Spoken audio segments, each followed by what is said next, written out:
Hello everyone, welcome to GATE academy. आज मेरे साथ है शुभम कावड़े और ये बालाघाट से आए हुए हैं गेट एकेडमी भिलाई की स्टूडियो में। एक्चुअली शुभम का काफ़ी सारे एग्जामिनेशन में सिलेक्शन होने के बाद एक व्हाट्सएप में एक मैसेज इन्होंने मुझे सेंड किया और उस मैसेज को पढ़ने के बाद मैं इम्प्रेस हुआ। और इतना इम्प्रेस हुआ कि मेरी इच्छा हुई इनसे मिलने की। और मैंने धांडे सर से भी बात किया तो उन्होंने बोला कि शुभम को हम बुलाते हैं और गेट एकेडमी भिलाई की स्टूडियो में इनका इंटरव्यू लेते हैं। बस उसी बात से आज बात के बाद शुभम जो है वो आज एक वीक के बाद अब मेरे मेरे पास यहाँ गेट एकेडमी भिलाई में बैठे हुए हैं। और हम जानेंगे इनकी पूरी कहानी। और मैं उन स्टूडेंट से इस वीडियो को पूरा एंड तक देखने का रिक्वेस्ट करूंगा जो इन जनरल एक मोटिवेशन चाहते हैं अपनी पढ़ाई के लिए, कि सर पढ़ाई में मन नहीं लग रहा है, कुछ ऐसा मोटिवेशन हमको मिले, कुछ ऐसा डर हमको मिले, कुछ ऐसा इम्प्रेसिव बातें हम आप मुझसे करिए कि एक मोटिवेशन आ जाए और मैं पढ़ाई में बिल्कुल मन लगा के कर सकूं। बस आपके लिए ही ये वीडियो है, आप इस वीडियो को एंड तक देखिएगा। मैं शुभम से क्वेरीज करता रहूंगा, शुभम के हर आंसर में आपको एक मोटिवेशन मिलने वाला है। ठीक है। Hello Shubham, welcome yes. To GATE academy Bhilai. Thank you sir.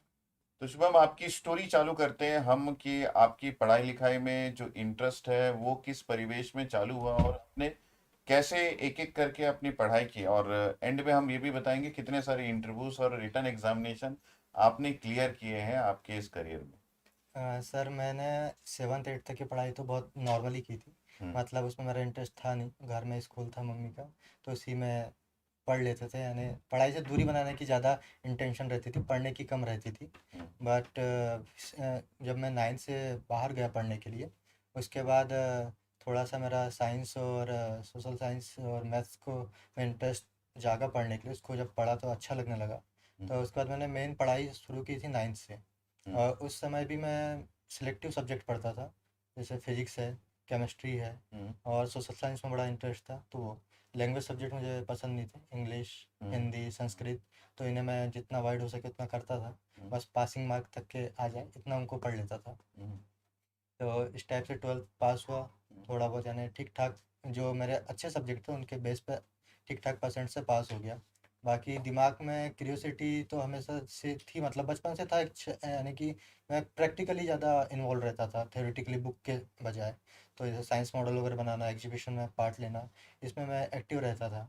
तो बेसिकली एक आइडिया था कि 12th के बाद अगर करियर में चुनना है तो इंजीनियरिंग को चुनना है, क्योंकि उधर इंक्लाइन है मेरा। हम्म। तो ये क्लियर था पहले से कि इंजीनियरिंग करना है। तो 12th के बाद फिर मैंने एक साल ड्रॉप भी लिया उसमें। अब इंजीनियरिंग तो करना है बोल दिए, पर परिवार वाले बोल रहे थे पीएटी करो, प्री एग्रीकल्चर टेस्ट होता है हमारे यहाँ, कहते हैं कि उसका बड़ा स्कोप है, इसलिए पीएटी की कोचिंग किया। उस समय जेई भी दिए आपके थे। फैमिली का बैकग्राउंड थोड़ा सा डिस्कस कीजिए। सर फैमिली बैकग्राउंड कुछ अच्छा नहीं है। अच्छा यानी कि इन द सेंस पापा खेती खेती करते हैं, 3 4 एकड़ खेत है, ज़्यादा भी नहीं है। और मम्मी पढ़ी लिखी है, तो वो एनजीओ में काम किया उनने। उस समय जब 2008 में उन्होंने ज्वाइन किया था फर्स्ट टाइम, तो उस समय उन्हें बहुत कम पेमेंट था, मतलब 2,500, हम्म। यानी 100 रुपये रोज़ के इस टाइप का वो काम था, कम्युनिटी मोबिलाइजर का था। पर फिर भी उन्होंने ज्वाइन किया, 2 3 साल काम किया वहाँ पे, फिर से पेमेंट थोड़ा बढ़ गया, 5 साढ़े 5 तक के गया। फिर भी वो करते रहे, और अभी पिछले यानी 2020 तक उन्होंने काम किया है। हम्म। तो मेरे लिए तो सबसे बड़ा मोटिवेशन मम्मी रहे, और उन्होंने ही पढ़ा पढ़ाया है, यानी स्कूल में भी उन्होंने ही पढ़ाया है, और ऐसे भी हमेशा मोटिवेट किया है। मैं जब भी डिमोटिवेट हुआ था मैं आपकी उनसे फैमिली में मोटिवेशन लेता कितने था। मेंबर्स हैं? 4 ही है, मम्मी, दीदी, हम्म। पापा, मैं। अच्छा, तो आपके घर का जो आजीविका है वो मम्मी की इनकम से चलता हाँ, था, मेनली कह जो सकते हैं ढाई यही है। हजार से 5,000 रुपए था काफी हम्म, सालों तक। काफ़ी साल तक के रहा वो। हम्म। और उसी मेन इनकम सोर्स वही थे, मम्मी का ही काम था। हम्म। उसमें जैसे सेल्फ हेल्प ग्रुप डेवलप करना, हम्म। उसके थ्रू फिर दूसरी चीज़ें होती है, हम्म। उनमें इन्वॉल्वमेंट था, यही सब था उसमें।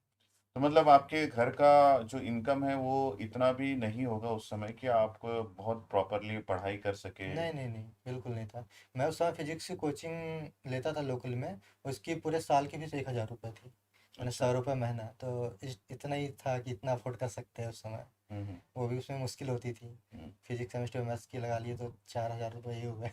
तो आपके घर में आपकी मम्मी आपको पढ़ाई के लिए मोटिवेट की होगी बहुत तभी ज़्यादा। आपने इतना पढ़ाई किया हाँ, है। वो तो हमें आज भी करते हैं। मतलब मैं इंजीनियरिंग के बाद, जैसे मैंने 2019 में अपनी इंजीनियरिंग कंप्लीट की है, हम्म। उसके बाद मैं बहुत बार डिमोटिवेट हुआ कि मैं क्या कर रहा हूँ, 3 साल तो हो गया है। यानी लगता है कि आप अगर ग्रेजुएट हो गए तो जल्दी से जॉब करें, फैमिली को हेल्प करें, हम्म, तो वो तो रहता ही है। पर मम्मी का था कि एक तो उनका इच्छा थी कि लड़का गवर्नमेंट जॉब ही करे, हम्म, तो उनका इच्छा थी कि गवर्नमेंट जॉब, पर मेरा था कि मेरे को बाहर इसरो या डीआरडीओ चाहिए। अच्छा। बट सीक्वेंस ऐसे बन नहीं पा रहे थे मेरा, बार्क में 3 बार तो रिटर्न ही नहीं निकला। हम्म, और गेट में भी मेरी रैंक 439 के अराउंड रही है, पर बार्क के लिए आपको उससे कम चाहिए, 200 150 के अराउंड रैंक तक के कॉल आता है गेट के थ्रू।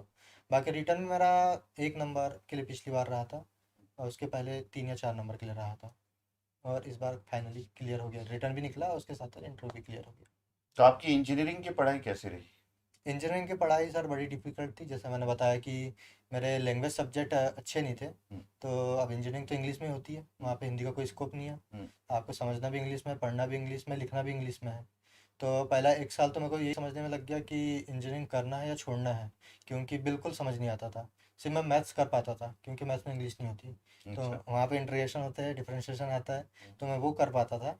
बाकी सब्जेक्ट तो छोड़ ही देता था। और हमारे यहाँ तो एक कम्युनिकेशन स्किल का फर्स्ट सेम ही सब्जेक्ट होता है, उसमें तो आपको प्रॉपर इंग्लिश में पूरा कम्युनिकेशन सेमिनार, ये में स्किल मतलब इंग्लिश लैंग्वेज। पूरा इंग्लिश पढ़ना है। हम्म, तो मैं बहुत प्रेशर में था फर्स्ट ईयर में, मेरे को समझ नहीं आता करना क्या है। हम्म, अकेले घर से इतने दूर है आप, भोपाल से मैंने इंजीनियरिंग की, मेरे घर से लगभग 500 किलोमीटर लगभग पड़ता है।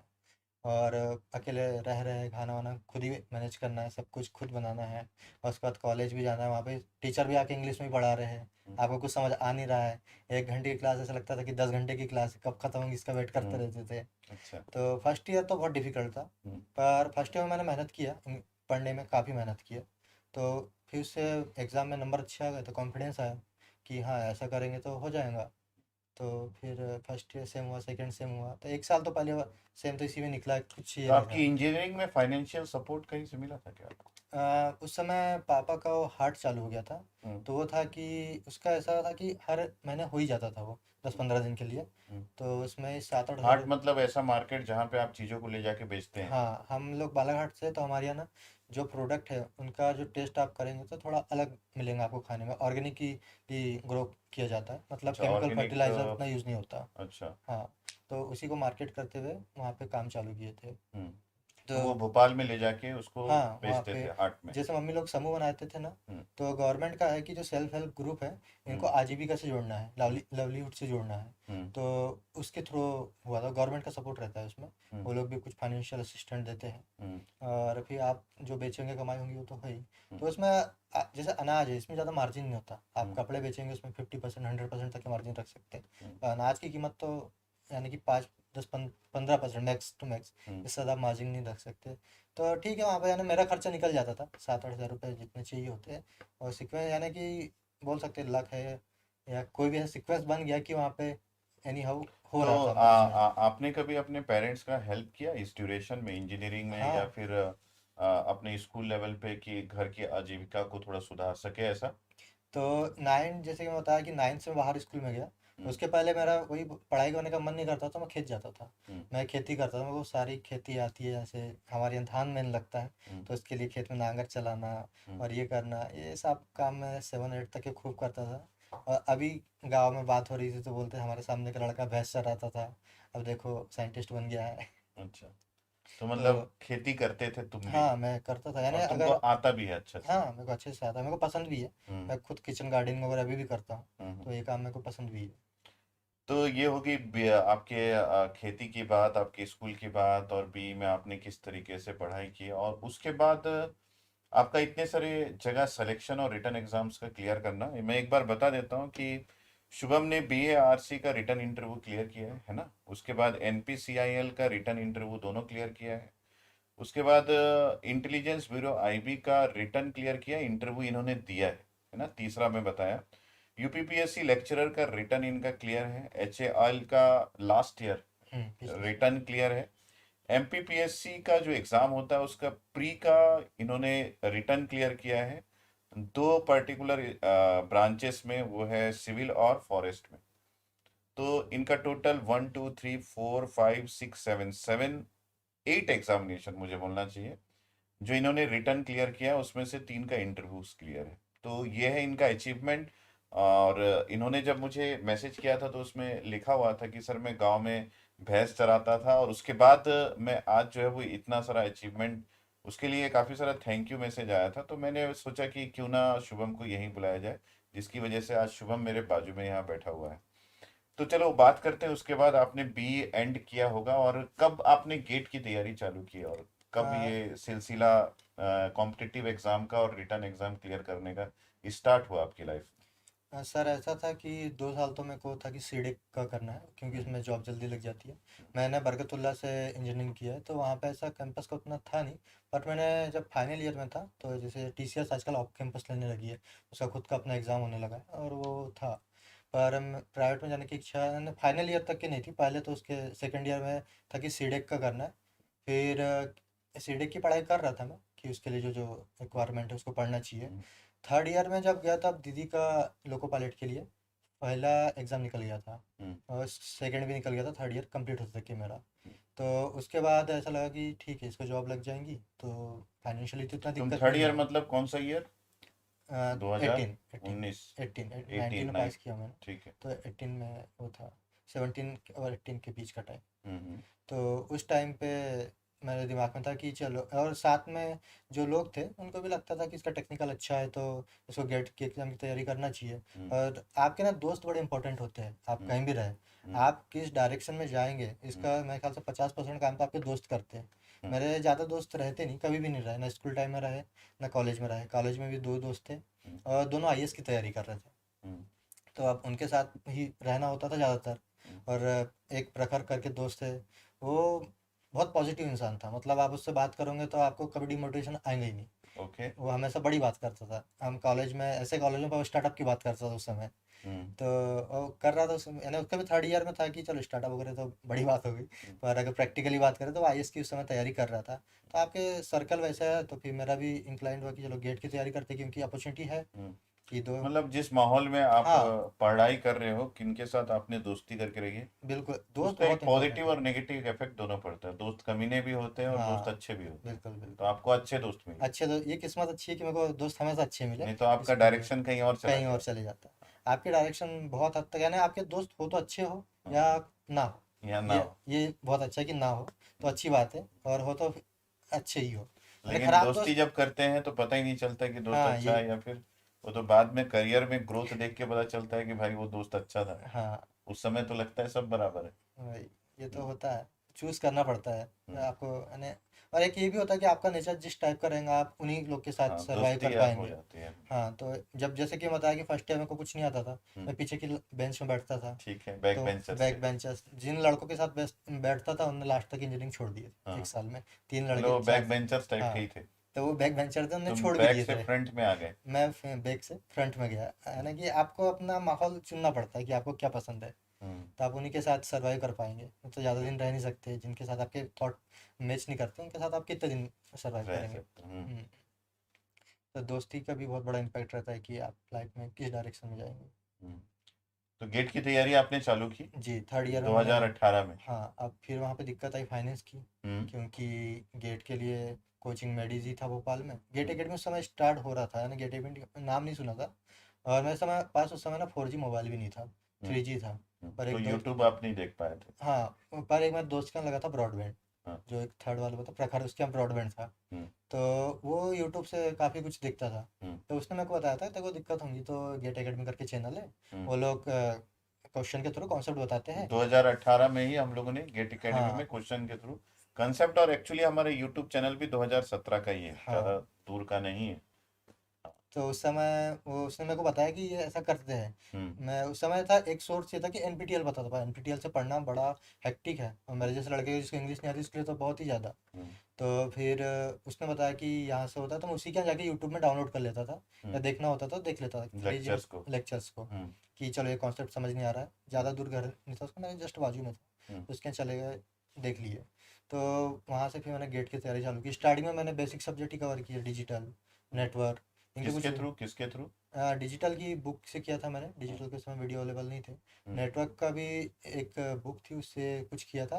और जहाँ कॉन्सेप्ट में दिक्कत आती थी वो पढ़ लेता था, जैसे कि कोई कॉन्सेप्ट है उसको गूगल में सर्च किया, यूट्यूब में वीडियो आ गया देख लिए, हम्म। वहाँ से समझ भी आ जाता था। क्योंकि सर लोग यानी आप लोग का अच्छा था कि क्वेश्चन ऐसा लगता था अगर आप थंबनेल या इसको पढ़ रहे हो कि सिर्फ क्वेश्चन बताएंगे, पर ऐसा नहीं था। क्वेश्चन तो सिर्फ हेडिंग रहती थी, उसके पीछे जो उसमें कॉन्सेप्ट होता था वो पूरा कॉन्सेप्ट ही समझ आ जाता डिटेल था। में बताते थे। हाँ, तो पहले वीडियो को तो सिर्फ यही देख के सोचा था कि इसका सॉल्यूशन देख लेते हैं क्वेश्चन का, हम्म। और बाद में पता चला कि अच्छा पूरी थ्योरी मिल जाती है साथ में। हम्म। तो फिर वही होता था कि बुक से आप पढ़ रहे हैं, कहीं दिक्कत आ रही है कि समझ नहीं आ रहा, बहुत सारी चीज़ नहीं आती समझ, आपको बुक से नहीं समझ सकते, हम्म। यानी एक टीचर चाहिए आपको उसके लिए। हम्म। तो उसका टॉपिक बाय टॉपिक टॉपिक में सर्च करता था, तो हम्म। उससे फिर वीडियो मिल जाते थे। हम्म। कभी छोटी सी प्लेलिस्ट मिल गई या हम्म। कुछ मिल गया, तो ऐसे फिर धीरे धीरे मैंने सब्जेक्ट तैयार किया। तैयार किए। हम्म। 19 तक के मेरे 4-5 सब्जेक्ट ठीक ठाक तैयार थे, जैसे नेटवर्क हो गया, डिजिटल है, हम्म। कंट्रोल। उस समय मैंने चालू नहीं किया था। मैथ्स मैथ्स मैंने बहुत पढ़ा था स्टार्टिंग में, हम्म। क्योंकि वही फर्स्ट ईयर से मैथ्स पढ़ते आ रहे थे, हम्म। तो मैथ्स में कंफर्ट जोन था कि बन इसलिए मैंने जाएगा। बोला कि यहाँ शुभम सबके लिए मोटिवेशन है। कारण ये भी कि हम पूरा कोर्स लेके भी उतनी अच्छी पढ़ाई नहीं कर पाते, और ऐसा लगता है कि कहीं से कुछ ऐसा मिल जाए कि ये सारी चीज़ें जो है वो हमारे दिमाग में घुस जाए। और इन्होंने टेक्स्ट बुक से पढ़ा है, इन्होंने यूट्यूब लेक्चर से पढ़ा है जो हमारा है, और उसके थ्रू इन्होंने गेट की प्रिपरेशन हाँ की। सर, यूट्यूब से ही की नो थी कोचिंग, मैंने। नहीं, एक भी कोई नथिंग कोचिंग। एल्स, कोई भी कोचिंग इन्होंने नहीं लिया है कहीं से भी, कुछ भी। इन्होंने रिसोर्सेज भी यूज नहीं किया है, सिर्फ यूट्यूब के फ्री लेक्चर्स जो कि गेट एकेडमी के थे, और उसके अलावा टेक्स्ट बुक को इसने यूज किया। हाँ। चलिए आगे बढ़ते हैं। और मैं कोचिंग ना इसलिए भी ज्वाइन नहीं कर सकता था, जैसे कोचिंग का मैंने सोचा भी कभी, तो संडे सैटरडे होती है एक्स्ट्रा क्लासेस हम्म। कोचिंगों में। हम्म। पर मेरा संडे सैटरडे होता था शॉप के लिए, यानी अगर हफ्ते में 20 दिन 15 दिन दुकान है, तो मैं संडे सैटरडे वहाँ जाऊँगा, क्योंकि वहाँ रश होता है संडे सैटरडे को, लोग छुट्टी होती है तो ज़्यादा आते हैं। अच्छा। पापा अच्छे अच्छे से हैंडल नहीं। पापा अकेले थे तो आपने हम्म, पापा को सपोर्ट करने करने का। के लिए तो था ये ही प्री वो। फाइनल ईयर में भी करते थे आप? हाँ, यानी जब से शॉप लगने चालू हुई थी मैं हर साल टाइम जाता ही था। ठीक तो है। एक दिमाग में ये भी था कि अरे यार, अगर कोचिंग जाऊंगा तो ये काम फिर दिक्कत हो जाएगा, जिससे चल रहा है वही जिससे जिससे यानी कि जिससे मैनेजमेंट मैं हो रहा पढ़ाई है। कर पा रहा हाँ, तो वही बंद हो जाएगा, तो वो भी एक था दिमाग में। और मेरे दिमाग में हमेशा ये थॉट रहता था कि आप अगर खुद से पढ़ रहे हो ना, तो हूँ। आप वो कोचिंग फीस कमा रहे हो। मतलब जितने का आप कोर्स लेते, एक हम्म। अपने आप को यानी दिमाग है ना, आपको डिमोटिवेट करेंगे, तो उसको आपको बुद्धू बनाना पड़ेगा कैसे हम्म। भी, हम्म। अपने आप को मोटिवेट करने के लिए। तो ये हम्म। उसमें था कि आपने एक दिन पढ़ लिए, 300 रुपये मतलब कमा कुछ ना लिए। कुछ लॉजिक्स आपको खुद के लिए देनी हाँ, पड़ेगी ताकि सेल्फ मोटिवेशन का सेल्फ बना रहे। आप पढ़ेंगे कब, जब आपको कुछ मोटिवेट मिले, कुछ रिवॉर्ड मिले। हम्म। मेरे लिए रिवॉर्ड ये था कि आपने एक दिन अच्छे से पढ़ लिए, कुछ टॉपिक को पढ़ लिए, जितना आप एक क्लास में जाके करते, 300 रुपये आपने कमा लिए, आपने हम्म। कोचिंग के बराबर उतना काम किया है। ओके। तो ये मेरे को एक रिवॉर्ड मिल गया कि आपने ये काम कर लिया, तो और आप मोटिवेट करेंगे दूसरे दिन पढ़ने के लिए, चलो और पढ़ते हैं और रिवॉर्ड मिल जाएगा, और हमने कुछ कमा लिए सोचेंगे। ठीक है। तो ये कुछ में था एंगल पढ़ते ओके। समय। तो फिर गेट का क्या हुआ? गेट का 19 में मेरा जस्ट क्वालिफाइड हुआ था, यानी 30 मार्क्स आए थे मेरे, हम्म। और जस्ट क्वालिफाइड था। उस समय ऐसा था कि दीदी का भी फाइनल लिस्ट में नाम आ गया था, हम्म। मेडिकल के लिए रुकी हुई थी, तो मेरा था कि चलो ड्रॉप करूँगा मैं। दीदी पर का लोको पायलट हाँ, में जब कोरोना का दौर स्टार्ट हो रहा था बस उसी समय उस समय जस्ट उसके उनका पहले सिलेक्शन हुआ, सिलेक्शन हुआ। तो उससे आपको राहत मिला होगा कि चलो क्या आजीविका का एक साधन साधन आ गया है आ पढ़ने गया का, है, अब मैं पढ़ाई अपनी कंटिन्यू रख सकता हूँ। रख सकता हूँ। पर उसका मेडिकल वगैरह में टाइम था, तो फिर मैंने बहुत सोचा उस समय कि मेरे को एमटेक में एडमिशन लेना चाहिए नहीं लेना चाहिए। इस मैंने मेनली उस समय एमटेक में एडमिशन लिया, हम्म। प्राइवेट कॉलेज में स्टेपन के लिए। अच्छा। और वो मेरे को बहुत बाद में हेल्प भी किया, मेरे को लगा वो डिसीजन मैंने सही लिया। हम्म। क्योंकि कोरोना आ गया, दीदी की ज्वाइनिंग हुई नहीं, हम्म। पापा का काम बंद हो गया, ओहो। तो हमारे इनकम के सोर्स हो गए थे बंद। हम्म। तो कोरोना का जो टाइम था ना, वो सिर्फ मेरे स्टाइपेंड के इस पे घर चला। तो मेरे को कोरोना टाइम पे लगा कि ये बहुत सही डिसीजन था, अगर नहीं लेता तो हमारी मतलब बहुत। गेट के स्कोर के बेस पे हाँ, जो जो भी आपका था जस्ट क्वालिफाइड, भोपाल का एक प्राइवेट उसके कॉलेज था। बेस पे भोपाल के हम्म, प्राइवेट कॉलेज में आपने एमटेक के एडमिशन ले ले लिया, लिया। और वहां से फिर पैसे मिलने लगे और हाँ, कोरोना आ गया, घर की आजीविका खत्म, और आपकी स्टाइफन से आप चलने अब लगे। चलने लगा। तो फिर एमटेक के साथ में तैयारी कर रहा था। हम्म। फिर तैयारी किया था 2020 में, मेरी 1200 रैंक थी, 1200 रैंक आई उस साल। फिर उसके बाद मैंने बोला और तैयारी करते हैं, नहीं हो हम्म। पा रहा है अभी भी। तो 2020 में मैंने ना फिर तो ये पढ़ाई में आपका इंटरेस्ट कैसे, काफी स्टूडेंट्स के साथ ऐसा है कि पढ़ाई में इंटरेस्ट नहीं आता है, और आपका इंटरेस्ट जो है वो पढ़ाई के साथ बना रहा, क्योंकि एमटेक में एक बार कोई एडमिशन ले लिया, पैसे भी मिल रहे हम्म, हैं, तो उसके बाद वो एमटेक में ही करना स्टार्ट कर देगा, और उसका इंटरेस्ट बाकी चीज़ों से इन जनरल जितने जितने 80% लोगों का इंटरेस्ट जो है वो चला जाता है। आपका इंटरेस्ट पढ़ाई में कैसे बना रहा? गेट फिर भी देते रहे और पढ़ाई करते रहे? नहीं सर, टेक्निकल सब्जेक्ट मेरे को पहले से पसंद नहीं, इंजीनियरिंग जब करने लगा तो मेरे को पसंद आने लगा, टेक्निकल मतलब इंटरेस्ट इंजीनियरिंग में था। ही आपका इंटरेस्ट पहले हाँ। से था, और इंजीनियरिंग के छोटे छोटे चीजों को जोड़ के हम्म। समझना, ये आपके में पहले से ही इंटरनल एक क्वालिटी थी आपके अंदर। हाँ, मेरे को यानी कि टेक्निकल समझ भी जल्दी आता क्योंकि है, फिर तार मज़ा जब भी तक आता नहीं है। जुड़ते चीजें समझ हाँ। में नहीं आती, और आपने तार जोड़ना पहले ही सीख लिया था। हाँ, तो वो था कि प्रैक्टिकल नॉलेज तो पहले ही था, उसकी थ्योरी अब पढ़ रहे थे, तो हम्म। मज़ा बहुत आता था मेरे को पढ़ने में, ओके। कि चलो ये सीख गए, इसका कहीं यूज़ होगा यही बाद में। मोटिवेशन मैं सबको देना चाहता हूँ कि काफी लोग ऐसा बोलते हैं ना कि मतलब इंजीनियरिंग में क्या है कि पढ़ाई करें और चीजें याद नहीं रहती। एक्चुअली मैं ये बोलना चाहूंगा कि आप पढ़ाई को जब तक एंजॉय नहीं करेंगे हम्म। तब तक आपको पढ़ने में मजा नहीं आएगा। आपके लिए सब्जेक्ट जो है वो एक सब्जेक्ट की तरह काम करेगा। आपको ये लगेगा कि भाई इसको किसी तरीके से गेट में स्कोर कर लेना है, उसके बाद ये बुक बंद, बुक को बेच देंगे हम। लेकिन जिनका उस सब्जेक्ट में इंटरेस्ट है या फिर इंजीनियरिंग में इंटरेस्ट है, काफी सारे सब्जेक्ट में काफी स्टूडेंट्स का इंटरेस्ट जाग जाता है, जिनको इंटरेस्ट जाग जाता है वो उससे दूर नहीं हो पाते। जैसे शुभम भी है, अपनी पढ़ाई से दूर नहीं हो पाते थे क्योंकि इनको तार जुड़े हुए दिखते थे। तो आपको भी जो जो भी फॉर्मूला है, जो भी कंसेप्ट है, वो दूसरे फॉर्मूला दूसरे कंसेप्ट से कैसे जुड़ेगा, एक सब्जेक्ट दूसरे सब्जेक्ट से कैसे कनेक्टेड है, कैसे थ्योरी एक थ्योरी दूसरे थ्योरी से कनेक्टेड है, ये बहुत अच्छे से सभी को क्लियर होना चाहिए जो भी इंजीनियरिंग डोमेन में अपनी पढ़ाई करते हैं। क्यों सुबह? बिल्कुल सर। और मेरा ये भी था, मैं दूसरे फील्ड में कर चुका हूँ, जैसे घर में खेती करके देख लिए। हम्म। फिर मैंने बिजनेस का भी ट्राई किया था, जैसे भोपाल में आंडोर का नाम सुने होंगे आप लोगों ने, हम्म। जो होम डिलीवरी करता है। हम्म। उनके साथ हमने जैसे बताया चावल का काम था, तो उनके साथ एक टाइप किए थे छोटा सा, हम्म। कि हम उनको चावल डिलीवर करेंगे। हम्म। तो मैंने वो काम भी किया है, कि ओके। मतलब उनको हमने कुछ अपने डिलीवरी की है, इंजीनियरिंग के ड्यूरेशन में। ड्यूरेशन में ही। हम्म। उसके लिए भी बड़ा स्ट्रगल था, कि सुबह 4 बजे, यानी हमारे यहाँ से डायरेक्ट ट्रांसपोर्ट नहीं है भोपाल के लिए, हम्म। तो सुबह 4 बजे 5 बजे बस में, यानी बस चलती है काफ़ी, हम्म। तो उसमें चावल आता था। तो मैं सुबह 4 बजे जाके 80 बोरी 90 बोरी खुद अकेले उतारता था, क्योंकि तो सुबह कोई मिलेगा नहीं आपको काम करने के लिए। बिल्कुल। फिर आप 10 बजे तक के वहाँ बैठे हो, देख रहे हो कि कोई आ जाए चावल लेने। लगेज के लिए, मतलब ले जाने वाला, वो भी सब लोग 10 बजे के बाद ही काम चालू करते हैं। हाँ। तो फिर वहाँ से उनके गोडाउन तक के पहुँचाना, फिर हाँ। वहाँ पर रिसीविंग देना, ये करना। और मैं उस टाइम क्या करता था, सुबह 4 बजे उठ गए, आपके पास 10 बजे का टाइम है, मोबाइल फुल ही चार्ज करके जाता था, वीडियो डाउनलोड कर लेता था पहले ही, और वहाँ पे जाके उसको पढ़ता था। ये नेक्स्ट लेवल स्ट्रगल है भाई, मतलब मैं तो मान गया इस बात को कि आप पहले से वीडियोस को डाउनलोड कर लेते हाँ। थे। और क्योंकि जहाँ पे भी आप होंगे वहाँ पे नेट की समस्या होगी, ये आपको पता था, और हाँ। आपने प्री प्लान करके डेली आप जाते थे सुबह 4 बजे। हाँ, डेली का नहीं था वो, ऐसा था कि जैसी उनकी रिक्वायरमेंट है, एक बार जैसे हम्म। मैं हफ्ते में या 15 दिन में एक बार आता था। ओके। तो उस समय ये करता था, क्योंकि पता 5-6 घंटे आपको जागना ही है, उस समय हम्म। आप कुछ करेंगे नहीं। हम्म। तो उससे अच्छा है कि आप कुछ पढ़ाई का ही कर लो, तो आपको फ़ायदा मिलेगा उसका। बहुत शानदार। उसके तो बाद? उसके बाद यही चलते रहा, 2021 में तो फिर लॉकडाउन लगने लगे, हम्म। तो फिर वापस घर आना पड़ा, भोपाल में ही था। हम्म। तो फिर घर आ गए, ये सब काम भी बंद हो गया। हम्म।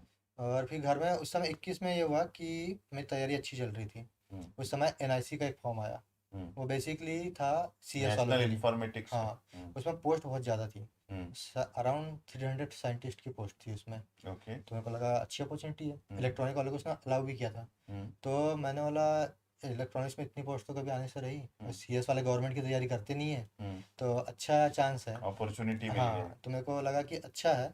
मैं उसके लिए खूब पढ़ा, मैंने सीएस में data structure, algorithm, operating system सारे सब्जेक्ट पढ़ लिए। हम्म। गेट की प्रीवियस ईयर बुक मंगा ली, सॉल्व कर लिया, सब कुछ कर लिया। हम्म। पर उस साल जैसे नवंबर 21 का उसका एग्ज़ाम था, डेट वगैरह याद है उसकी, 21 नवंबर का उसका एग्ज़ाम था, और हम्म। मम्मी को हार्ट अटैक आ गया 13 अक्टूबर को। ओहो। तो उनके लिए वही, अब हार्ट अटैक आया, हम्म। तो लोकल में एक हॉस्पिटल था, हम्म। वहाँ तो जो इमरजेंसी रिलीफ होता है उसमें एक इंजेक्शन वगैरह लगाते हैं, काफ़ी महंगा रहता है वो। हम्म। तो वो प्राइमरी ट्रीटमेंट तो हो गया। उसके बाद फिर उनको एंजियोग्राफी करवानी थी, फिर उनके लिए ट्रीटमेंट ढूंढना था, कि कहाँ पे बेस्ट पॉसिबल है, कहाँ पे होगा। तो इसी सब में टाइम चले गया। तो 20-25 दिन तो, यानी अब 21 नवंबर का एग्ज़ाम है, मम्मी को 13 अक्टूबर को हार्ट अटैक आ गया। हम्म। तो पूरा जो मेन क्रंच ड्यूरेशन होता है एग्ज़ाम के पहले वाला, वो, जिसमें हाँ पूरी पूरी आप, प्रिपरेशन हाँ, जबरदस्त होती है उस मेरी समय। अच्छी तैयारी चलती आ रही थी, मैंने काफ़ी सब्जेक्ट सीएस के तैयार कर लिए थे, हम्म। यानी एक हम्म। प्रकार से मैंने उसकी बी ही कंप्लीट कर दी थी। हम्म। बहुत सब्जेक्ट पढ़े थे उसके लिए मैंने। तो उस समय यही दिक्कत आ गई थी, मम्मी का ऑपरेशन वगैरह हुआ एम्स में भोपाल में, वहाँ पे करवाया हमने। हम्म। तो वहाँ पे उनकी एंजियोप्लास्टी हुई, हम्म तो उसी में टाइम चले गया। तो पेपर मैंने बस वो भी मेरा 4 नंबर के लिए रुका था, हम्म नहीं तो वो निकल जाता वो एग्ज़ाम। हम्म। तो फिर हो गया तो नवंबर। मतलब एनआईसी में आपका 4 नंबर से हाँ, आपका वो रिटर्न नहीं निकल नहीं पाया, निकल पाया, नहीं तो और उसमें तो लास्ट ड्यूरेशन में आपने पढ़ाई अपनी प्रॉपर नहीं कर पाए प्रॉपर ही क्योंकि छोड़ना ही पड़ गया ना, क्योंकि मम्मी का ऑपरेशन और हाँ, बाकी तो सब और चीज़ें। मेरे घर में ये रिस्पॉन्सिबिलिटी वाले काम मैं ही करता हूँ हम्म लगभग, कौन से डॉक्टर के यहाँ जाना है, क्या करना है, हम्म और सब कुछ है ना। और इतना उस समय सिचुएशन दिक्कत की थी कि उसी समय दीदी का मेडिकल का भी आ गया, जिस दिन मम्मी को अटैक आया उसके एक दिन बाद दीदी का मेडिकल था। ओहो। तो उसको भी जबलपुर जाना था मेडिकल करवाने अपना। हम्म तो उस समय मैं अकेला हॉस्पिटल में था, हम्म। कि वहाँ पे उनका पूरा देखभाल करना, ये करना सब, वही। तो उस समय सिचुएशन में बहुत ये थी कि आप तैयारी तो नहीं कर सकते थे इतनी इमोशनल। मतलब उस और कंडीशन में तैयारी तो पॉसिबल नहीं थी। वही, और हमारे घर की पावर हाउस मम्मी ही है, हम्म उन्हीं से हमको पावर मिलती है। अगर उनको हम्म। दिक्कत है तो हम लोग तो बिल्कुल कुछ नहीं कर पाएंगे मतलब। बिल्कुल। तो उस समय का ये था, फिर वही नवंबर में एग्ज़ाम तो दिया, हो भी मम्मी गया। अभी कैसे? मम्मी अभी ठीक है, अच्छे ठीक हैं। है। हाँ, तो नवंबर से फिर मैंने दोबारा चालू किया गेट के लिए तैयारी। ओके। नवंबर था मेरे पास 10 दिन, फिर दिसंबर था, जनवरी था, हम्म फरवरी के कुछ दिन थे। हम्म। तो मैंने अच्छी तैयारी किया। उस साल मेरी रैंक आ गई थी 429। ओके। तो वेरी गुड। अगर उतनी रैंक, यानी कि उस साल कोरोना नहीं रहता तो शायद उतनी रैंक में कोई पीएसयू मिल जाता मेरे को, हम्म पर कोरोना था। डीआरडीओ की एक वैकेंसी आई थी, उन्होंने अपना नोटिफिकेशन वापस ले लिए, हम्म और इसरो ने वैकेंसी नहीं निकाला 2020 के बाद, हम्म कोरोना के कारण। और बाकी पीएसयू ने भी किसी ने वैकेंसी नहीं निकाला, हम्म। और प्राइवेट में को जाना था नहीं। मतलब लाइफ आपको टफ से टफ सिचुएशन हाँ, में डाल ही बहुत रहा था कंटिन्यू। बहुत बहुत टफ, यानी इस साल तो मैंने छोड़ दिया था, हाँ। कि मैं बहुत डिमोटिवेट था कि अब नहीं हो सकता टेक्निकल में, अब एमटेक करूँगा अच्छे से, बढ़िया पैकेज लूँगा। हाँ ये प्लान था इस साल बढ़िया। पिछले साल मैंने काउंसलिंग भी नहीं करवाई थी हाँ कि कुछ तो होगा करके, हाँ आईआईटी की। हाँ। इस साल मैंने सारे आईआईटी के फॉर्म भरे, सब में काउंसलिंग करवाई। आईआईटी मद्रास का दोनों के लिए क्वालिफाइड हुआ था, पर उसमें एक में रिटर्न नहीं निकला मेरा, उनका टेक्सास इंस्ट्रूमेंट वाला जो होता हाँ हाँ। है एमटेक के लिए। टीआई का एक हाँ अलग से उनका हाँ प्रोग्राम है। हाँ, तो उसमें हाँ। नहीं हुआ था कि आईआईटी मद्रास में सिग्नल प्रोसेसिंग मिला इस साल। हम्म आईआईटी बॉम्बे में मेरा वो भी निकल गया था, जो उनका आरए के लिए इंटरव्यू वगैरह होता है ना, हम्म। तो वो क्वालिफाइड था, मेरे को इंटीग्रेटेड सर्किट ब्रांच भी मिल गई थी वहाँ पे वेरी गुड। इस बार आईआईटी बॉम्बे में। पर वही, वो 3 साल का ये ड्यूरेशन किस है। साल के गेट स्कोर के बेस पे था? ये मैंने 2021 के इस पे किया था, क्योंकि उसमें ना रैंक मेरी 20 रैंक कम है, हम्म पर स्कोर ज़्यादा है, और इस साल मेरी रैंक थोड़ी ज़्यादा है, हम्म बट स्कोर कम है। हम्म। तो स्कोर ही वो मैटर पेपर करता के है। टफनेस लेवल की हाँ वजह से टॉप स्कोर के हाँ, टॉप उसने मेन वही किया, टॉप मेन स्कोर की। मेन टॉप स्कोर हाँ, का। तो उस वजह से था स्कोर का। तो मेन स्कोर मेरा उसमें 703 था, तो मैं उसी हम्म से अप्लाई कर रहा था हर जगह। हम्म तो इस बार फिर मेरे को आईआईटी कानपुर में फाइनली एडमिशन लिया था, क्योंकि आईआईटी बॉम्बे में ऐसा था कि मैं इसी बार एडमिशन लिया है इसकी ले टीसी? लिया था मैंने, फीस वगैरह सब जमा कर दिया था। ओके। तो अभी 12 तारीख को रिजल्ट आया, तो उनको रिफंड के लिए मेल किया है। हम्म बाकी मेरा फुल प्लान था कि अब 26 तारीख से क्लास चालू हो रही है, हम्म। जाना है। सब घर में बता भी दिया था कि आईआईटी कानपुर में हो गया तो है। तुम्हारा अभी प्लान बार्क का जो आपने बीएआरसी का जो क्लियर किया उस पे है, एनपीसीआईएल का क्या है? नहीं सर, इसको तो मेल कर दिख नहीं ज्वाइन कर पाया। इसने लोकेशन भी बहुत दूर दे दिए थे, मैं अच्छा। तमिलनाडु में हम्म दिया था। हम्म तो बार्क में भी मुंबई में है लोकेशन, तो ठीक है, हम्म हमारे यहाँ से मुंबई पास में, हम्म। तो बार्क ही सिलेक्ट किया है। तो फाइनली तुम्हारा प्लान बीएआरसी का हुआ है? नहीं, ये तो ड्रीम जॉब थी मतलब। हाँ। ऐसा था कि मेरे को तो बार्क के लिए ऐसा था, हम्म इतना सुना था बार्क के बारे में कि हम्म। इसका बस इंटरव्यू देने मिल जाए, तो ये अच्छा। मेरे लिए बहुत बड़ी अचीवमेंट है कि मैं बार्क का इंटरव्यू दिया हूँ। हाँ। और मैंने पहली बार इसका इंटरव्यू दिया और क्लियर भी हो गया। Very good. हम्म। बार का इंटरव्यू में पूछे क्या और कैसा माहौल था वहाँ पे? बार का इंटरव्यू मेरे हिसाब से तो उतना अच्छा नहीं गया था जितना मेरे को, मैं सोच के गया था कि मेरा जाएगा। बार के एनपी से बार ने रिजल्ट बहुत जल्दी दे दिया था, 2 ढाई महीने पहले रिजल्ट दिया था इंटरव्यू के। हम्म तो आप लोग का इंटरव्यू गाइडेंस प्रोग्राम भी था, हम्म तो मैंने उसमें इनरोल कर लिया था। हम्म और इंटरव्यू का जो कोर्स था वो भी परचेस किया था मैंने। हम्म कैलाश सर ने बड़ी हेल्प की है, हम्म उनने मेरे को बुक्स बताया बहुत सारी, हम्म डिजिटल की एक बहुत फॉरेन और अपनी मैंने बुक्स पढ़ी थी, पर मैंने इंडियन ऑथर की पढ़ी थी। हम्म। उनका पढ़ाने का तरीका ना थोड़ा न्यूमेरिकल अप्रोच थोड़ी ज़्यादा होती है कि आप बुक्स क्वेश्चन, में। हाँ क्वेश्चन सॉल्व कर पाए। हम्म पर मैंने ना फॉरेन की बुक पहले मैं इसलिए नहीं पढ़ता था क्योंकि मुझे समझ नहीं आती थी इंग्लिश। आपका इंग्लिश का हाँ, प्रॉब्लम। तो मैं वो भी नहीं पढ़ सकता था ज़्यादा। तो अभी मैंने पढ़ा, 2 महीने में मैंने खूब बुक पढ़ी। मैंने माइक्रो प्रोसेसर की 2 बुक ख़त्म किया, हम्म क्योंकि मेरा फेवरेट सब्जेक्ट था, हम्म मेरे को टॉप पे वही लिखना था। बार्क हम्म में जैसे 5 सब्जेक्ट लिखवाते हैं ना, हम्म। तो मेरा था कि माइक्रो प्रोसेसर मेरे को ओके। टॉप पे करना है, तो मैं उसकी 2 बुक कंप्लीट किया। ओके। एक रमेश गावकर थी, गांव और घर की बुक, ठीक हाँ, है। और एक मजीदी करके कंट्रोलर के लिए है मेन। तो मजीदी की हाँ, कंट्रोलर, माइक्रो तो कंट्रोलर की। माइक्रो कंट्रोलर के ऊपर 8051 की, हम्म, तो वो प्रोग्रामिंग मैंने सीखा भी है, हम्म, तो वो कंप्लीट किया था। फिर सर ने एक डिजिटल की बहुत शानदार बुक बताई थी कैलाश सर ने, हम्म, वो टोकोसी करके एक कोई बुक है, हम्म। बहुत शानदार ऑथर है, मतलब उनको, मेरे को लगता है डिजिटल जो पढ़ रहे हैं उनको पढ़ना चाहिए। तो आपका इंटरेस्ट हमेशा बुक पे ही रहा, और हाँ, आपको बुक पढ़ने में बहुत अच्छा लगता है। अभी तो पढ़ के और मजा आने लगा है और कि अभी के ड्यूरेशन में मैं बोलूँ तो स्टूडेंट को टेक्स्ट बुक का नाम नहीं पता रहता। सच्चाई तो यही है, लेकिन आप भी इसी जनरेशन से हैं, हाँ, और आपको बुक्स का नाम भी पता है और आपको बुक में बड़ा इंटरेस्ट भी आता नहीं असली नॉलेज मेरे को लगता है बुक में ही है। मिलता है। ये तो हम भी बोलते हैं, हमारा भी यही कहना है। एज ए टीचर, हर टीचर का यही कहना है कि नॉलेज जो है वो बुक से ही है। बुक से आपको जो हम्म, अंडरस्टैंडिंग मिलेंगी सब्जेक्ट की, हम्म, वो ना भूलने वाली नहीं होगी, आपको भी ना फार्मूले याद नहीं करने पड़ते। अगर आप बुक पढ़े हैं ना, तो आप एक कोई चीज़ आपको पता रहेंगी, उससे आप 10 चीज़ निकाल लेंगे, क्योंकि आपको उसके पीछे की थ्योरी पता है, हम्म। उसके पीछे की स्टोरी पता है। तो फॉरेन अर्थ बुक बहुत तो अच्छी लिखी मतलब है। गेट एकेडमी के पीजीजी प्रोग्राम से आपको अच्छा हाँ सर, बेनिफिट मिला। उसमें कैलाश सर ने इंटरव्यू भी किए, हम्म। क्योंकि अब मैंने कभी इंटरव्यू किए नहीं थे ज़्यादा, तो मेरे को हेजिटेशन था। Mock interview. हाँ, मॉक इंटरव्यू मैंने 3-4 इंटरव्यू मॉक दिए हम्म, कैलाश सर के साथ, और बड़ा सपोर्टिव था। उनको रात को 10 बजे मैसेज करो तो फिर भी रिप्लाई कर देते थे वो। हम्म, तो पीजीजी से तो बहुत एडवांटेज मिला। हम्म, तो बाक और एनपीसीएल की तैयारी उसी, और प्रीवियस ईयर जो एनपीसीएल का सर ने प्रोवाइड करवाया था, हम्म। उससे आपको एक आइडिया लग क्वेश्चंस, जाता हाँ। है कि हम्म, बार्क और एनपीसीएल में किस टाइप के क्वेश्चन हम्म, आएंगे, तो आप प्री प्लान रहते हैं, उसके हिसाब से आपकी तैयारी होती है। तो उनने भी बहुत हेल्प किया ने सर, जो कलेक्शन रखते हैं पुराने स्टूडेंट्स का, हम्म। कि कैसे क्वेश्चन है क्या है, वो बहुत हमारे हेल्प करते एलुमनाई हैं। का। हम्म, हम्म। वो बहुत ज़्यादा हेल्प करते तो हैं। आपका इंटरव्यू में जो क्वेश्चंस पूछे गए थे वो आपके पढ़ाई से जैसा आपने पढ़ा था उसी के अकॉर्डिंग था। बिल्कुल सर, यानी कि वही बार्क में ये एडवांटेज है ना, आपसे फेवरेट सब्जेक्ट पूछते हैं वो। तो आपका तो पहला favourite subject micro micro processor. Processor, दूसरा दूसरा फिर डिजिटल इलेक्ट्रॉनिक्स, डिजिटल इलेक्ट्रॉनिक्स। तीसरा एनालॉग इलेक्ट्रॉनिक्स, ओके। चौथा है डीसी, ओके। और पांचवा मैंने लिखा था नेटवर्क थ्योरी। Very good. तो मैं सिग्नल सिस्टम कम्युनिकेशन ईएमटी इनको पसंद नहीं करता उतना, ओके। मेरे को यानी सर्किट्स ज़्यादा अच्छे लगते हैं, हाँ, कि सर्किट्स दिखे, कुछ आपका दिख रहा फील्ड है। उसी साइड का ही रहा। हाँ, इलेक्ट्रॉनिक्स मेरे को पसंद आती है, कम्युनिकेशन पसंद नहीं आता मेरे को। ओके। तो वो मैंने लिखा ही नहीं, तो वहाँ पे एडवांटेज है, आप लिखोगे नहीं, आपसे पूछेंगे नहीं वो, हम्म, अब लिख दोगे तो उसी से पूछेंगे हम्म, फिर। तो उनने, जब मैंने माइक्रो प्रोसेसर इस टाइप का सीक्वेंस लिखा, तो उनको पता नहीं, उनने मेरे से 2 बार पूछा कि आपको इसी सीक्वेंस में बताना है क्या। हम्म, बोला हाँ सर, मेरे को इसी में बताना है। हम्म। बोले आपने माइक्रो उनको बिलीव नहीं हो रहा होगा कि माइक्रो हाँ, प्रोसेसर, जबकि गेट का सब्जेक्ट नहीं है हाँ, एक इलेक्ट्रॉनिक्स स्टूडेंट्स के लिए, और उसके बाद भी आपका माइक्रो प्रोसेसर फेवरेट सब्जेक्ट है। हाँ, तो उनको लगा कि कहीं ऐसा तो नहीं कि कंफ्यूज होके बोल रहे हैं और प्रिपेयर होके नहीं आए, लेकिन आप तो हाँ, मेंटली पूरा प्रिपेयर थे। हाँ, इतना पहले से बता दिए थे, तो हम्म, पता था कि वहाँ जाके होना क्या है। हम्म, तो उनने मेरे से पूछा कि माइक्रो प्रोसेसर आपको अलग से सब्जेक्ट था, हम्म, तो बोला हाँ सर, हमको पढ़ाया गया, एक पूरा सब्जेक्ट है बीटेक में। हम्म, तो बोले ठीक है, फिर उन्होंने माइक्रो प्रोसेसर से स्टार्ट किया। उनने सबसे पहले मेमोरी इंटरफेसिंग पे आए वो लोग। हम्म, फिर यानी बार की इंटरव्यू की अपनी एक अलग ही बात है। हम्म। मैं अब माइक्रो तुमको उस इंटरव्यू में बैठना ही था, हाँ, अपने तो आप को जज करना था हाँ, कि मैं किस लेवल पे हूँ। तो वहाँ ऐसा पे भी होता है भाई।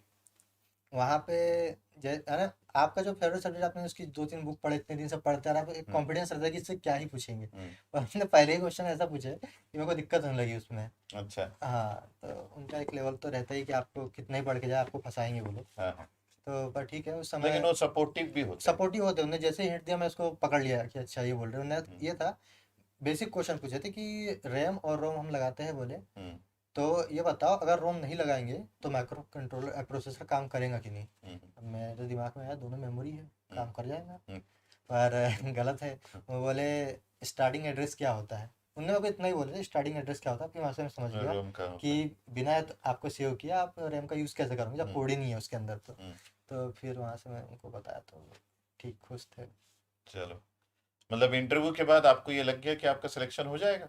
नहीं, मेरे को नहीं लगा था, क्योंकि मेरे को 1-2 जगह ऐसा लगा था कि हम्म, जहाँ मैं, यानी बाद में जैसे आप ना इंटरव्यू में रहते हो कि उसका प्रेशर अलग है, हम्म। जैसे उससे बाहर निकलोगे आपको लगेगा अरे इसका तो ये बताना चाहिए था। हाँ, जैसे एग्जाम के बाद भी वैसे ही हाँ, लगता है। तो जैसे मेरे को 2 क्वेश्चन में था कि दिक्कत आई। हम्म, पहले तुमने माइक्रो प्रोसेसर पूछे, उसमें कुछ खास दिक्कत नहीं आई। हम्म, तुमने इंटरफेसिंग पूछे, डीएमए पूछे, हम्म, आप एडीसी के बारे में पूछे, कैसे इंटरफेस करोगे, कैसे ऑपरेट करोगे, क्या करोगे। हम्म, तो इसमें सब बता दिया। उसके बाद एम्पलीफायर पूछे, और ये बीजेटी वाला मैं उतना अच्छे से पढ़ा नहीं था, पर मैंने प्रीवियस ईयर जब देखा क्वेश्चन, हम्म। ताकि अब ये लोग बीजेटी से बहुत क्वेश्चन पूछते हैं, तो मैंने फिर उस समय Sandra Smith Sedra Smith. Analog की एस शानदार सी बुक डी है, आर है, हाँ। बहुत बहुत गजब बुक है। शानदार बुक है। हाँ। तो उसको मैंने पढ़ा, उससे मैं मॉसफेट पढ़ा, थोड़ा एम्पलीफायर पढ़ा, मॉस्फेट बीजेटी उसका पढ़ा। 4th unit. हाँ, हम्म। मैंने थोड़ा उससे बीजेटी भी पढ़ा, हम्म। और फीडबैक वगैरह उसमें बहुत अच्छे से दिया है। हम्म। और पेन भी बहुत गजब नहीं, का उसका दिया है। हर चीज़ अच्छा है। हाँ, बहुत अच्छी बुक लगी, मैं हाँ, उसको आप कंप्लीट मॉस्फेट भी करूँगा। पढ़ोगे, अच्छा है, फीडबैक मैं अभी अच्छा है, उसमें तीन चार बीजेटी अच्छा टॉपिक ही ऐसा पढ़ा हूँ, पर अब है। ऐसा लग रहा है कि पूरी बुक कंप्लीट करना है उसको। हम्म। तो ये है पढ़ने का जज्बा। हाँ, नहीं, अब तो बुक पढ़ने में मेरा और इंटरेस्ट आ गया, जब मैंने फॉरेन ऑथर की बुक पढ़ी, हम्म। तो अब तो मज़ा आने लगा बुक पढ़ने तो के आप लिए। उसके पहले सिर्फ इंडियन ऑथर ही पढ़ रहे हाँ, थे? मैं उसके पहले इंडियन, फिर गेट की तैयारी करने लगे, तो ये मटेरियल पे ज़्यादा फोकस हो गया कि हाँ। अच्छा गेट के लिए क्या होगा, गेट के लिए क्या होगा। हाँ। तो ये था, पर ना मेरे को ऐसा लगता है कि उस समय गलती थी, अगर उस समय को कोई बताता कि आपको बुक पढ़नी चाहिए और ये बुक पढ़नी चाहिए, हम्म। तो मैं शायद और जल्दी कुछ कर लेता, क्योंकि बुक बहुत सही चीज़ होती है। तो वहाँ पे एम्पलीफायर में ये था कि उनने एम्पलीफायर में सब बताया। एक उनने क्वेश्चन पूछा था कि आरसी जो लगाते हैं हम, हम्म। तो इसकी वैल्यू हाई क्यों नहीं कर सकते बहुत ज़्यादा, हम्म। क्योंकि उससे गेन बढ़ेगा, आप आरसी बढ़ाते जाओ, गेन बढ़ते जाएगा। हम्म। तो मेरे को वहाँ पे दिक्कत आई थी, वो एक नहीं बताया था मैंने। और उनने मेरे को एक सर्किट डिज़ाइन करने बोला था वेट मेजरमेंट के लिए। अब ये सेम क्वेश्चन था, एक और बुक है नेटवर्क की, हयात करके कोई बुक है। हयात की बुक है। हाँ, उसमें सेम क्वेश्चन है ये, हम्म। कि वहाँ पे एक न्यूमेरिकल में दिया है। इलेक्ट्रोमैग्नेटिक की भी हयात की बुक है, आपने पढ़ा अच्छा, है क्या? नहीं सर, मैंने ईएमटी नहीं पढ़ी बुक से। अच्छा। हाँ, तो आपका तो इंटरेस्ट नहीं है। हाँ, मेरे को उसमें मज़ा नहीं आता उतना। हम्म। तो हयात की इसकी बुक है नेटवर्क की, हम्म। तो ये पढ़ा था मैंने। तो उसमें सेम क्वेश्चन था, तो मैं उनको बताने लगा। हम्म। तो उसमें उनको लगा कि शायद इसको पता है या क्या। उन्होंने बोले ठीक है, ये मत बताओ, तुम हमारे लिए सेंसर डिज़ाइन करो। हम्म। अब मैंने आईएएस की अभी तैयारी नहीं की, तो इंस्ट्रूमेंट मैंने पढ़ा नहीं है उतना अच्छे से, पर थोड़ा बहुत इंस्ट्रूमेंट के बारे में पता था। तो मैं उनको बताया सर, पीजियो इलेक्ट्रिक कोई डिवाइस यूज़ कर सकते हैं? तो बोले नहीं, और कुछ बताओ। तो फिर उन्होंने बोला कैपेसिटिव टाइप का कुछ सोच सकते हैं? मैं बोला हाँ सर, कैपेसिटर यूज़ कर सकते हैं, क्योंकि अगर पैरेलल कैपेसिटर है, हम्म। अब उसकी जो वेट एंड डिस्टेंस है वो कम करेंगे, तो कैपेसिटेंस चेंज होगा, वोल्टेज भी चेंज होगा, क्योंकि चार्ज अगर उसमें आपने एक बार चार्ज कर दिया, हम्म। तो चार्ज तो कंजर्व है, हम्म। वोल्टेज से कैपेसिटर भी वोल्टेज वेरिएबल कैपेसिटर। हम्म, हम्म। तो ये बना सकते हैं हम। हम्म। तो बोले वो बनाया, फिर उसके बोले ग्राफ वगैरह बनाओ, जैसे ग्राफ बनाया, बोले तो नॉन लीनियर है। बोला हम्म। हाँ सर, नॉन लीनियर है। बोले नॉन लीनियर बनाने में बहुत दिक्कत होती है, आप लीनियर डिज़ाइन करो कुछ। हम्म। फिर मैंने बोला चलो, मैंने बोला उसके बीच का जो डाइलेक्ट्रिक है, उसको हम वो पोजीशन चेंज कर देंगे वेट के हिसाब से, हम्म। तो हो जाएगा, क्योंकि आप एप्सिलॉन की जो वैल्यू देखेंगे वो ऊपर आती है हम्म। कैपेसिटेंस के फार्मूले में। एप्सिलॉन एफ एल हाँ, तो डब्ल्यू। वो डायरेक्टली प्रोपोर्शनल होता है। हम्म। तो बोले ठीक है, डिज़ाइन सर्किट बनाओ। हम्म। तो कैपेसिटेंस तुम मेज़र कैसे करोगे? बोले। फिर मैं सोचने लगा। फिर मैंने बोला सर, मैं इंडक्टर वगैरह यूज़ कर सकता हूँ? बोले आपके पास लैब है, जो चाहे वो यूज़ करो। हम्म। तो मैंने आरएल सर्किट बनाया, और हम्म। फिर मैंने उनको बताया यहाँ रिजोनेंट का फार्मूला ये होगा, हम्म। हम रिजोनेंट में हमको पता है R upon one V upon current. Two five root over L C हाँ, वाला। हम्म। तो वो बना दिया मैंने। उसके बाद वो सर मेरे को बोल रहे थे कि आप एक ग्राफ बनाओ जिसमें जो वो यानी कम्युनिकेशन हो नहीं पाया उनका और मेरा चीज़ से। वो उनको बोलना चाहिए था कि फ्रीक्वेंसी के रिस्पेक्ट में ग्राफ बनाओ कि करंट कैसे वेरी करेंगी। हम्म। आप फ्रीक्वेंसी बढ़ाते जाएंगे तो करंट का कर्व कैसे होगा, एक इस टाइप से बनता है ना, कौन डोमिनेट कर रहा हम्म। है, रिजोनेंट के पहले इंडक्टर डोमिनेट, उसके बाद फिर कैपेसिटिव डोमिनेट, हम्म। इस टाइप का कर्व बनता है। हम्म। तो पता नहीं मेरे को वहाँ पे उस समय क्या हो गया, वो मेरे दिमाग में क्लिक ही नहीं किया वो कर्व। हम्म। वो फ्रीक्वेंसी वर्सेस गेन हाँ, वाला जो कर्व है। हाँ, तो वो नहीं हो पा रहा था, तो उन्होंने मेरे को 2-3 बार बोला उस चीज़ के लिए। हम्म। तो मैं वहाँ पे नर्वस भी हो गया फिर। वो एग्जाम का हाँ, प्रेशर, मतलब तो मैं इंटरव्यू में हूँ, और उसका प्रेशर। बाकी कोई मेंबर बोलता तो चलता, मेन जो चेयरमैन थे वही वो बोल। बोल रहे थे। उन्होंने बीच में से पूछा था, वो तो मेरे को सर्किट डिज़ाइन करने किसी और ने कहा था, उन्होंने बीच में से पूछ के बोला था कि इसके लिए तुम सर वो बनाओ, ग्राफ हम्म। बनाओ। बाहर में आप जाएंगे तो आपको वो लोग न्यूमेरिकल लिखने नहीं देते। अब मैंने एक फार्मूला लिखने की कोशिश किया, तो फार्मूला मत लिखो, हम्म। आप ग्राफ बनाइए या सर्किट बनाइए। हम्म। तो वो ग्राफ पूछेंगे या सर्किट पूछेंगे, हम्म। बाकी उनको न्यूमेरिकल से बहुत पता नहीं चिड़ है कि क्या लिखना ही नहीं देते वो। हम्म। बोलते मत मतलब लिखो। फार्मूलेस और बिल्कुल नहीं, बिल्कुल नहीं। वैल्यूज उससे कोई मतलब नहीं, नहीं नहीं, है। नहीं, आपका अप्रोच क्या है, बस। प्रैक्टिकल अप्रोच हाँ, टुवर्ड्स ग्राफ। क्योंकि बिना ग्राफ के तो इंजीनियरिंग हो नहीं हो नहीं सकती, सकती। और बिना सर्किट के भी इंजीनियरिंग हो नहीं नहीं, हो नहीं सकती। सकती। फार्मूले तो सब जानते हैं कि रट भी सकता है इंसान। तो वही है उनका, मैं बार में ये सब तो चीज़ें आखिर में आपका सिलेक्शन जो है वो बीआरसी में हो गया, हो और गया। आपकी प्लानिंग और आपका सपना भी वही था, वही। बीआरसी में जाने का, और आप बीआरसी में जा रहे हैं।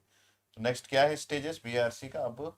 अब 13 को 30 तारीख को उन्हें बुला लिए है। कहाँ पे जाना है आपको? मुंबई, 1 साल मुंबई अभी जाना ट्रेनिंग होंगी वहाँ है, एक पे। साल की ट्रेनिंग है ओसीएस में। हाँ, ओसीएस में ट्रेनिंग है।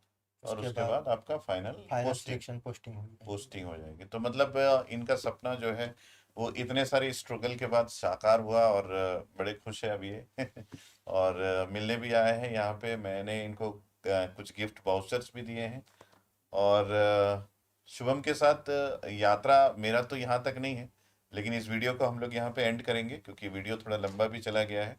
लेकिन मैं आप सभी से रिक्वेस्ट करूंगा कि एक मोटिवेटिंग वीडियो आपके लिए हो सकता है अगर आप शुभम की पूरे लाइफस्टाइल को देखेंगे, किस तरीके से इन्होंने स्ट्रगल किया, किस तरीके से पढ़ाई किया और इनका इंजीनियरिंग के प्रति जो इंटरेस्ट है वो मुझे बहुत ज़्यादा अट्रैक्ट कर रहा है। और मैं सभी स्टूडेंट्स जो गेट की तैयारी करते हैं या फिर किसी भी एग्जाम्स की तैयारी कर रहे हैं या फिर किसी ने इंजीनियरिंग में एडमिशन ले लिया, तो मैं चाहता हूँ कि सारे स्टूडेंट्स का इंटरेस्ट इनके जैसा ही हो कि मतलब हमको पढ़ने में मज़ा आता है, हमको चीज़ों को देखने में मज़ा आता है, ग्राफ बनाने में मज़ा आता है, सर्किट बनाने में मज़ा आता है। तो ये जो आपका ये जो फीलिंग है, ये आपको इंजीनियरिंग के प्रति इंटरेस्ट बढ़ाएगा। और अगर ऐसा ही रहा तो आज की डेट में जो बोला जाता है कि भाई इंजीनियरिंग करने से भी जॉब नहीं मिलता, तो मैं उन लोगों को ये बोलूंगा कि आपने जो इंजीनियरिंग किया और शुभम जो इंजीनियरिंग कर रहा है वो दोनों में अंतर है।